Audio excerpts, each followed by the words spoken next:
impact, the price of drugs should be going up, not down. Police in Central Texas tell KXAN investigators the state's war on drugs at the border isn't slowing down the flow of drugs into your communities. And right now we're seeing prices going down. On some drugs. Our investigation last night uncovered it's cheaper and easier to buy them than before. It hasn't taken drugs off our street. Lawmakers' stated goal is to stop drug and human smuggling by adding hundreds of Department of Public Safety troopers to the border. But now KXAN investigator Brian Collister reveals your tax dollars are not actually helping the state reach that goal. Yes, you see, this border surge has truly become a border splurge. Over the past decade, lawmakers have given the DPS about $1.6 billion for these operations, while cutting the budgets of other state agencies. And now DPS is asking for an additional $1 billion in the upcoming legislative session. Tonight, we travel 300 miles south to the border to reveal that very few of the arrest troopers are making there are the smugglers they were sent to catch. Highway Patrol, put your hands behind your back. Let's get a K9 to do a search. Can I look in the vehicle? Yep. Okay. Just north of the river bearing the same name, what was once a town rooted in religion and a thriving economy, Rio Grande City now boasts bail bondsmen and legal help to border residents whose every move is being watched closely by an army of state troopers. Sometimes it's good, and sometimes it's not. It's not the same place Nellie Mares remembers when she moved her family here 40 years ago. All my kids are good. They never been in jail. That all changed one night last year. They catch him. He couldn't talk, so they called me, to jail. They were gonna lock him up. And I told him, why are you gonna lock him up? So the reason for your stop, sir, you have your license plate on. A trooper had pulled over her son Nicholas because his truck had no front license plate. He was crying. Nicholas suffered a stroke a few years ago, leaving him unable to speak clearly. I'm the only one that understands him. Yeah, only one. In this dash cam video, the trooper is suspicious. What's this right here, sir? Searches and discovers a small bag holding less than 1/3 of a gram of cocaine. Yeah, put your hand behind your back for me. He arrests Nicholas on a felony drug charge, what the Texas Department of Public Safety classifies as the apprehension of a high-threat criminal. I couldn't breathe. His arrest was added to a massive list of high-threat criminals caught as part of the DPS border surge. Sustainment of effort, around the clock. A list DPS uses to justify millions in funding from lawmakers and add even more troopers to this border region. The troopers are every half mile, every mile. You can't go more than 5 minutes without seeing troopers with somebody pulled over. And if DPS gets the additional $1 billion it wants, the number of troopers stationed up and down stretches like Highway 83 will double to 500 to catch even more high-threat criminals. But we discovered troopers don't make very much of those kind of arrests.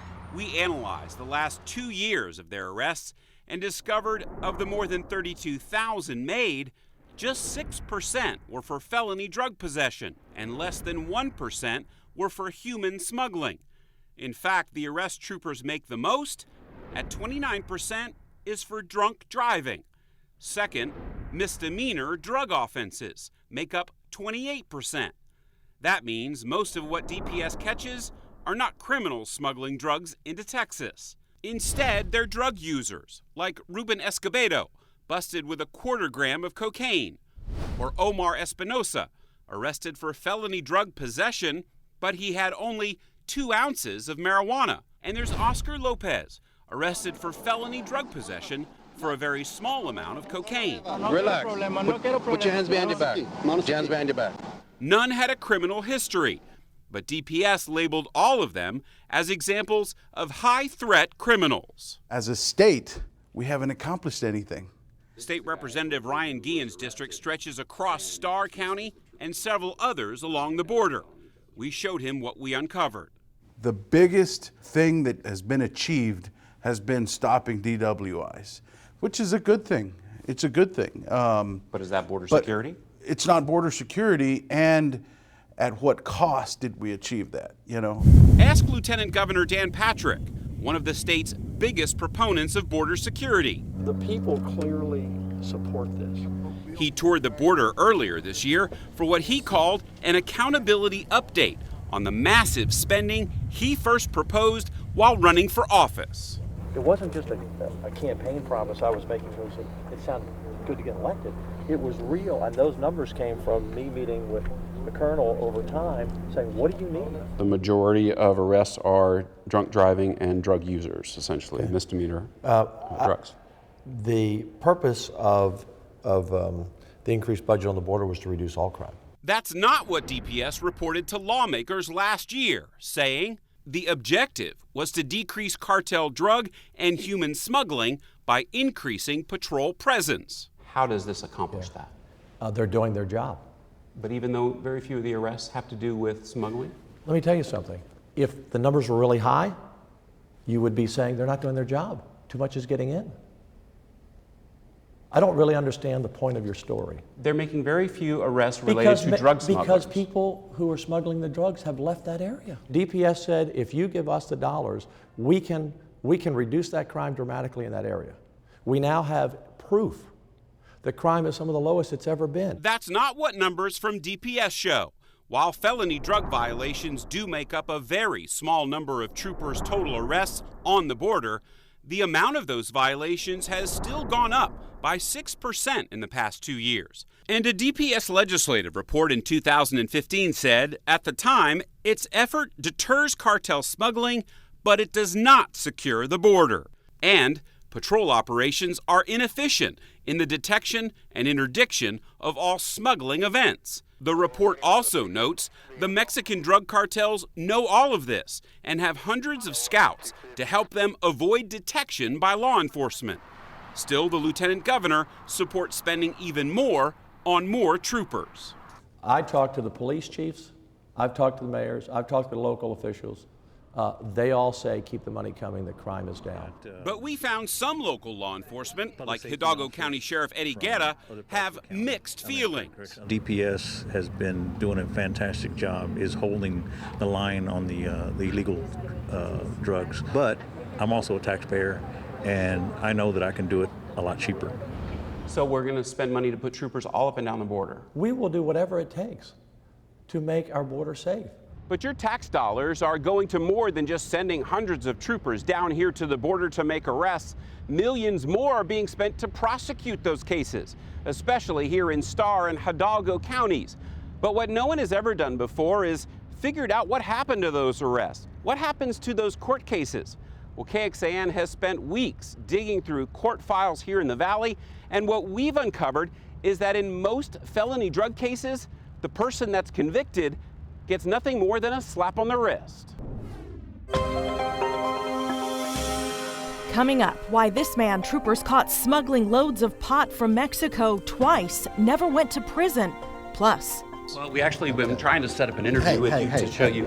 What we'd like to do is hold on, that's my microphone. Lawmakers spending your money on border security refuse to talk about what we uncovered when Border Splurge, a KXAN investigation, continues.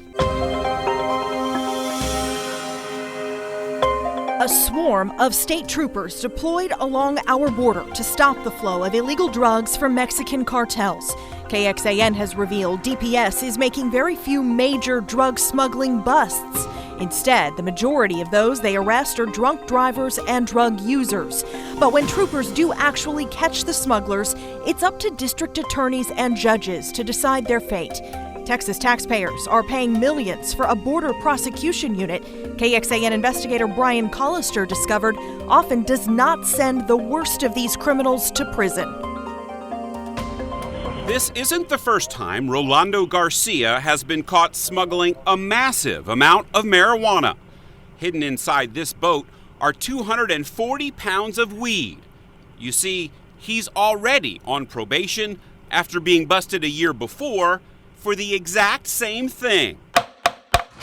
Instead of sending him to prison for up to 20 years for the felony drug offense, the prosecutor convinced the judge to just extend Garcia's probation another 2 years. His crime was in Starr County, where along with Hidalgo County, state troopers make most of their border arrests.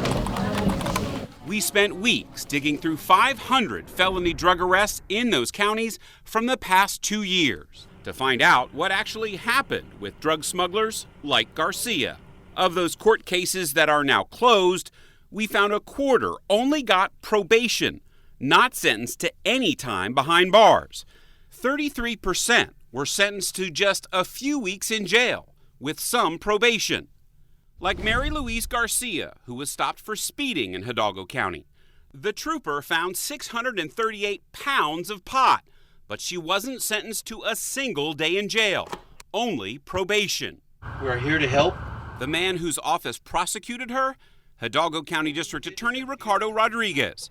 He handles more DPS border arrest cases than any other DA in the state. We've seen some cases where there are very large amounts of drugs, and these people basically just get a slap on the wrist. Well, there's some that I won't call a slap on the wrist, that get some kind of probation, heavily conditions placed, and there's some that do go to prison. Then the DA explained the state has money to arrest and prosecute drug smugglers, but not enough to lock all of them up.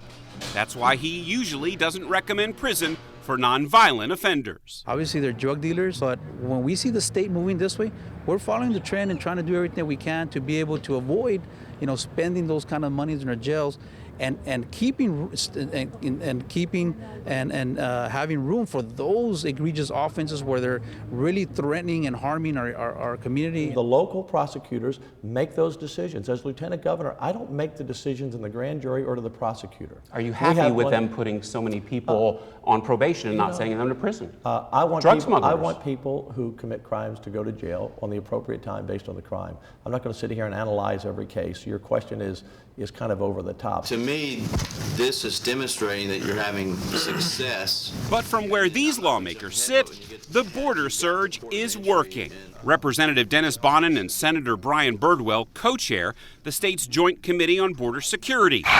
Both were instrumental in swaying the legislature to approve the most recent round of border funding and are now in charge of making sure it's spent effectively.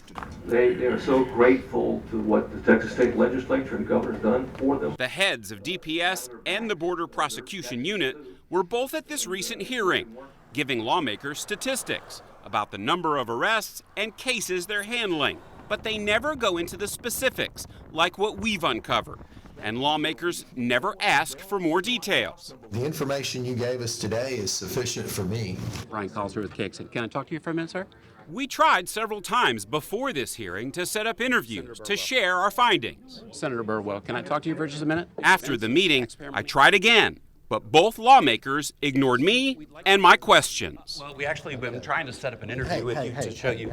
What we'd like to do is hold on, that's my microphone. I don't mean ambushed in halls, sir. So can we talk to you about how you're spending taxpayer money? You're a public official. You don't want to sit down and talk to the public on camera? They're right there. Can you address those folks? I am more than happy to receive your report. We sent him our findings, but he never responded to us. Can I look in the vehicle? Yep. Remember high-threat criminal Nicholas Morris? He was arrested on a felony drug charge for less than 1/3 of a gram of cocaine. Prosecutors eventually dropped the charge because he had no criminal record, and Nicholas pled down to just a misdemeanor. Not exactly the drug smuggler that DPS set out to catch. That's awful. We requested an interview with DPS Director Steve McCraw, but his office declined. They did send us a statement, though, saying in part, DPS troopers have an obligation to uphold all laws. We are confident that when state leaders and the legislature directed us to implement the ongoing border operation, they did not intend for troopers to ignore other violations of law. Ultimately, the operation's success and need for continued or additional resources for border security will be determined by our state leaders, not the department. You can read the full statement in the investigative section of KXAN.com. And of course, with the legislature meeting in January, they'll be discussing this issue. We'll be monitoring to see how they're going to spend your hard-earned tax dollars on more border security.